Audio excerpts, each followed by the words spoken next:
Welcome back to Second Step with Patch. I'm Chris. Today we're going to be going over Unit 4, Chapter 4, I believe, and we're going over respect and cooperation work.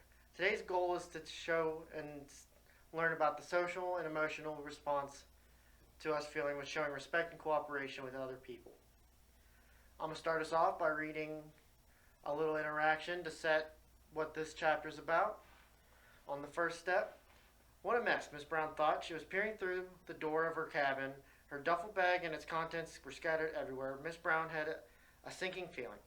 She sighed and then smelled something suspicious. I recognized that smell. Sure enough, Bruno the skunk, who stole chocolate chip cookies at every opportunity, was peering out of her duffel bag. I must have left the door open. Bruno got in and made this mess. He hadn't yet sprayed the cabin, but his own sweet self was hard to miss. Miss Brown walked back to the campfire, smiled, and signaled to the girls to be quiet. When the girls had come to camp, they didn't always treat each other with respect. They came from different backgrounds and there were a lot of misunderstandings, but Miss Brown had talked to the girls about treating one another the way they like to be treated. Trying hard to be an example, Miss Brown showed the girls how to treat others with respect by treating them with respect. As a result, the girls were beginning to treat one another with respect, cooperating as they worked and played together. I need your help, your cooperation, Miss Brown said.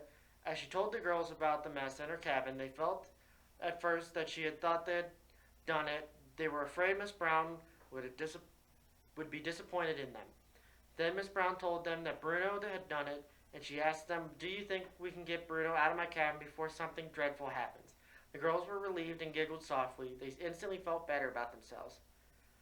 Angie spoke as quietly as a 10-year-old can. "I know what we can do, but we have to be quiet," she whispered. Her plan to get Bruno out. Each of the girls contributed ideas and helped carry out the plan. Molly filled a tin pie plate with water and set it out outside with the door of the cabin. Angie got out the package of chocolate chip cookies her mom had sent. Kristen and Maria carefully crumbled the cookies along the path that led back to the woods. Then Miss Brown and the girls hid quietly behind the picnic tables so they could see what would happen. The girls all felt good about cooperating to solve the problem. Pretty soon, Bruno got thirsty. The delighted girls watched him pad out the door. He took a long drink of water and then waddled towards the woods, eating the tidbits of chocolate chip cookies as they went. "We did it," the girls said, and slapped high fives with Miss Brown. What a team. That is the end of the scenario. With treating others with respect, remember the list of the ways you would want to be treated. Respect is probably the most important, as if you don't respect the person that you are talking to and dealing with, how can you expect them to respect you back?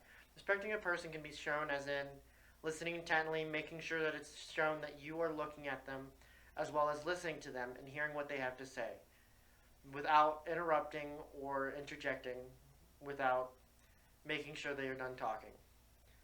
We all want to be treated with respect, which is very true. Each person wants respect given to them so that they can feel respected in their small group of friends or with others as they go through their day.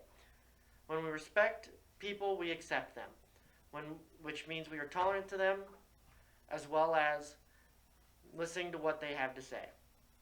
We acknowledge that everyone has the same need and right to be respected that we have, which means not one person has a higher need or deserving of being respected more than others. That ends step one. On step two, we're going to talk about how do you feel when you're respected. Me personally, I feel incredible when I'm respected because that means I'm being heard as well as I know they're listening and taking in what I have to say without interrupting me or looking and keeping their hands in their pockets. As well as, do you treat people with respect that are different than you? No. I treat everyone with an equal level of respect because each person sure they have a different background, but each person deserves the most respect they can give to each person. How does being cooperative help you get along with others? Being cooperative means you're both working as a team, both meaning two people, but it could be a whole group of people. It means that you're working as a team to reach a common goal, which means that the subject ends quicker and you do a much better job. How could you be more cooperative? You could ask someone if they need help with something, as well as they could ask you if you needed help with something on top of that. That ends step two. On step three, we're going wrap it up, just like in step one with Miss Brown and the girls, cooperating can help lead to a common goal as well as help raise trust in each other, as well as make sure something gets done and everyone is understood, as make sure that they cooperate and they are well achieved the goal together. When we respect the people, we accept them. We're tolerant even if we don't agree. We speak and act with respect, making sure that we try not to disrespect them by saying that they're wrong or that they don't know what they're talking about. And that ends Unit 4, Lesson 4, about respect and cooperation.